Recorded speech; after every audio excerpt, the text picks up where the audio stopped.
This is showing you the first fix of Plumbavent S90 ducting system. We're looking up at the joists with the ductwork attached.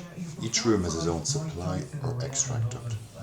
The plenums are attached to the joists and can be cut to length after the airtight membrane is attached and then slabbed.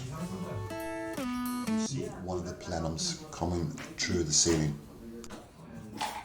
Now we are looking at all the ductwork connections into the extract and supply manifolds.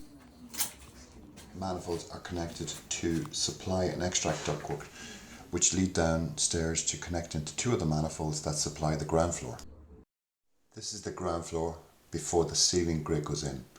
Again, each of the rooms has its own supply or extract plenum and duct. Supply to the bedrooms, living rooms and extract from the bathrooms and kitchen and utility.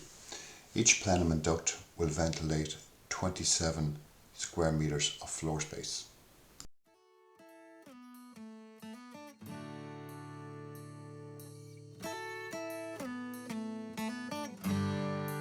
Ductwork leads back to the two manifolds in the ceiling in the utility room, and they are connected to the two top floor manifolds. The Genvex ventilation unit will fit in the attic above the utility room.